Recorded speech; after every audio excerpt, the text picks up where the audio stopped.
Dear पिला माने तुम मान को स्वागत गुरुमा गुरुज्ञान यूट्यूब चैनल को भिडियोटी को संपूर्ण भाव में देखिबो एवं निज सांगसाथी मान सहित शेयर करिबो। आज आम आलोचना करिबा विज्ञान बही द्वितीय अध्याय भौतिक एवं रासायनिक परिवर्तन। तृतीय द्रवणर वर्ण किपरि तृतीय द्रवणर वर्ण किपरि अटे। तेबे तृतीय द्रवणर वर्ण नील रंगर अटे। तेबे तृतीय द्रवणर वर्ण नील रंगर अटे। परवर्ती प्रश्न रासायनिक प्रक्रिया रे सांकेतिक उपस्थापना को कौन कुहाजाए। सांकेतिक उपस्थापना को कौन बोली कुहाजाए रासायनिक प्रक्रिया रे। तेबे ताहाको रासायनिक समीकरण बोली कुहाजाए। रासायनिक प्रक्रिया रे जो सांकेतिक उपस्थापना को रासायनिक समीकरण कुहाजाए। घर को रंग देबा केउं परिवर्तन अटे।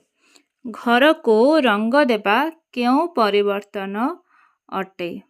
तेबे एहार सठिक उत्तर हेउची भौतिक परिवर्तन। घर को रंग देबा एक भौतिक परिवर्तन अटे। आयरन सल्फेट रो रंग कौन अटे। आयरन सल्फेट रो रंग कौन अटे। तेबे एहार सठिक उत्तर हेउची सबुज। आयरन सल्फेट रो रंग सबुज होइथाए। परवर्ती प्रश्न रासायनिक प्रक्रिया रे बा प्रतिक्रिया रे प्रतिकारक और उत्पादर परमाणु संख्या समान हेले ताकू केउं समीकरण बोली कुहाजाए। तेबे ताहाको समतुल्य समीकरण कुहाजाए। जेहेतु प्रतिकारक एवं उत्पादर परमाणु संख्या समान तेबे समीकरणटी समतुल्य होई जाए। भिनेगार और खाइबा सोडार रासायनिक प्रतिक्रिया रे केउं गैस मिलिथाए। भिनेगार और खाइबा सोडार रासायनिक प्रतिक्रिया रे केउं गैस मिलिथाए। एहार सठिक उत्तर हेउची अंगारकाम्ल गैस मिलिथाए भिनेगार एवं खाइबा सोडार रासायनिक प्रतिक्रिया रे। दियासिली काठी जलाइबा एक केउं परिवर्तन अटे। दियासिली काठी जलाइबा एक केउं परिवर्तन अटे। एहार सठिक उत्तर हेउची ताहा एक रासायनिक परिवर्तन अटे। दियासिली काठी जलाइबा एक रासायनिक परिवर्तन अटे। बाण फुटिबा एक केउं परिवर्तन अटे। बाण फुटिबा एक केउं परिवर्तन अटे। बाण फुटिबा एक रासायनिक परिवर्तन अटे। परवर्ती प्रश्न तेबे कुहंतु विद्युत बल्ब जलिबा केउं परिवर्तन अटे। विद्युत बल्ब जलिबा केउं परिवर्तन अटे। विद्युत बल्ब जलिबा एक भौतिक परिवर्तन अटे। भौतिक परिवर्तन अटे विद्युत बल्ब जलिबा। केना स्विच टी आमे बंद करदेले ताहा बंद होई जिवो पुणी ऑन कले ताहा जलिबो। साइकेल ट्यूब रे पंप देबा केउं परिवर्तन अटे। साइकेल ट्यूब रे पंप देबा केउं परिवर्तन अटे। तेबे ताहा भौतिक परिवर्तन अटे। काहेकि ना जेते थर आमे ट्यूब रे पंप देई थाउ ताहा क्रमे ह्रास होइथे पुणी पंप देला परे ताहा वृद्धि होइथे तेणु यह भौतिक परिवर्तन। C+O2 समान केते। कार्बन प्लस ऑक्सीजन कौन हेबो। CO2 बा कार्बन डाइऑक्साइड अंगारकाम्ल सृष्टि करिथाए।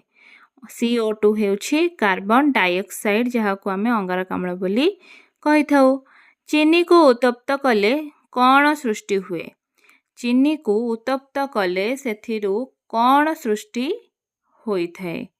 एहार सठिक उत्तर हेउछि अंगारक सृष्टि होइथाए। चीनी को उत्तप्त कले सेथिरु अंगारक सृष्टि होइथाए। परवर्ती प्रश्न जल अणुरे मोट परमाणु संख्या केते। जल अणुरे मोट परमाणु संख्या केते। H2O मने पकांतु। तेबे H2O रे केतोटी परमाणु रहिछि। H2O रे 3टी परमाणु रहि अछि।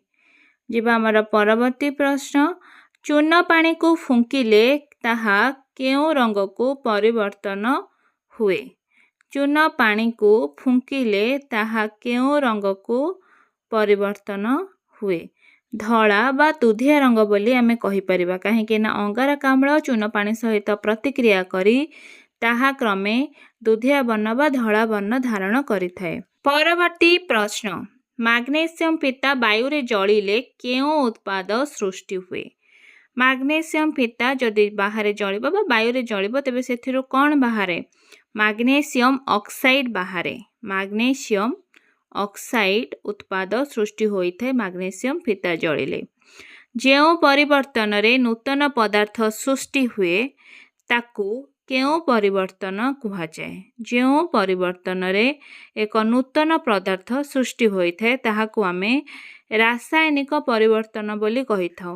ପରସ୍ପର ନିଜର ଗୁଣ ଏବଂ ଧର୍ମକୁ ହରାଇ କରି ସେଥିରୁ ଏକ ନୂତନ ପଦାର୍ଥ ସୃଷ୍ଟି ହୋଇଥାଏ। ବାୟୁରେ ଅଙ୍ଗାରକ ଜଳିଲେ କ'ଣ ମିଳେ?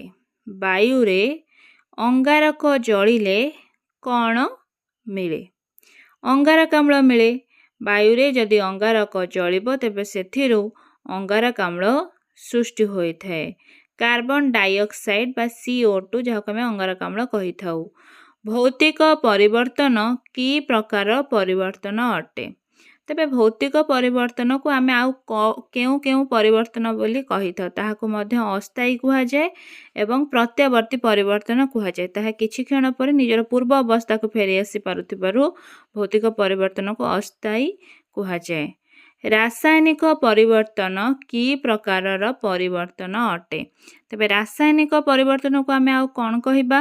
ତେବେ ରାସାୟନିକ ପରିବର୍ତ୍ତନକୁ ଆମେ ସ୍ଥାୟୀ ଏବଂ ଅପ୍ରତ୍ୟାବର୍ତ୍ତୀ ବୋଲି କହିବା, କାହିଁକି ନା ତାହା ପୁନର୍ବାର ନିଜର ପୂର୍ବ ଅବସ୍ଥାକୁ ଫେରି ଆସିପାରେ ନାହିଁ, ତାହା ସମ୍ପୂର୍ଣ୍ଣ ଭାବରେ ସ୍ଥାୟୀ। ତୃତୀୟାର ବୈଜ୍ଞାନିକ ନାମ କ'ଣ ଅଟେ? ତୃତୀୟାର ବୈଜ୍ଞାନିକ ନାମ କ'ଣ ଅଟେ? ତୃତୀୟାକୁ ଆମେ କ'ଣ ବୋଲି କହିଥାଉ? ତେବେ ତୃତୀୟାକୁ କପର ସଲଫେଟ୍ ବୋଲି କୁହାଯାଏ। ତୃତୀୟାକୁ କପର ସଲଫେଟ୍ ବୋଲି କୁହାଯାଇଥାଏ। ମନେ ରଖନ୍ତୁ, କପର ସଲଫେଟ୍। ଉଦ୍ଜାନ ଓ କ୍ଲୋରିନ୍ ରାସାୟନିକ ପ୍ରତିକ୍ରିୟା କଲେ ସେଥିରୁ କ'ଣ ମିଳେ?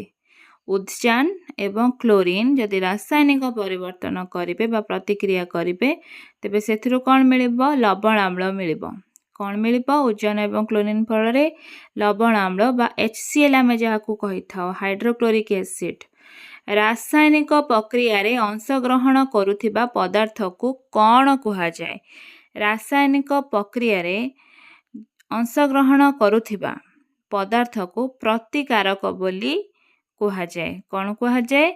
ପ୍ରତିକାରକ। ଅଂଶଗ୍ରହଣ କରୁଥିବା ପଦାର୍ଥକୁ ପ୍ରତିକାରକ କୁହାଯାଏ। ସୋଡ଼ିୟମ କ୍ଲୋରିନ୍ ସହ ପ୍ରତିକ୍ରିୟା କରି କ'ଣ ସୃଷ୍ଟି କରେ? ସୋଡ଼ିୟମ ଏବଂ କ୍ଲୋରିନ୍ ପରସ୍ପର ସହିତ ପ୍ରତିକ୍ରିୟା କଲେ ସେଥିରୁ କ'ଣ ସୃଷ୍ଟି ହୋଇଥିବ? ତେବେ ସୋଡ଼ିୟମ କ୍ଲୋରାଇଡ୍ ସୃଷ୍ଟି ହେବ। ସୋଡ଼ିୟମ କ୍ଲୋରାଇଡ୍ ଆମେ କାହାକୁ କହିଥାଉ? NaCl। ସୋଡ଼ିୟମ କ୍ଲୋରାଇଡ୍ର ରାସାୟନିକ ସଂକେତ ହେଉଛି NaCl। NaCl। ପଦାର୍ଥରେ ପରିବର୍ତ୍ତନ କେତେ ପ୍ରକାରର ହୋଇଥାଏ? ତେବେ ଦୁଇଟି ପ୍ରକାରର ତ ପରିବର୍ତ୍ତନ ହୋଇଥାଏ। ତାହା କ'ଣ କ'ଣ? ପଦାର୍ଥରେ ପରିବର୍ତ୍ତନ ଦୁଇ ପ୍ରକାରର ହୋଇଥାଏ। ତାହା ହେଉଛି ଭୌତିକ ପରିବର୍ତ୍ତନ ଏବଂ ଅନ୍ୟଟି ରାସାୟନିକ ପରିବର୍ତ୍ତନ। ତେବେ ଇଏ ତ ଥିଲା ଆଜି ପାଇଁ ଏତିକି ପ୍ରଶ୍ନ ଏବଂ ଉତ୍ତର। ଭିଡ଼ିଓଟି ଭଲ ଲାଗୁଥିଲେ ତାହେଲେ ନିହାତି ଭାବରେ ସବସ୍କ୍ରାଇବ୍ କରିବେ, ନିଜ ସାଙ୍ଗସାଥିମାନଙ୍କ ସହିତ ସେୟାର କରିବେ।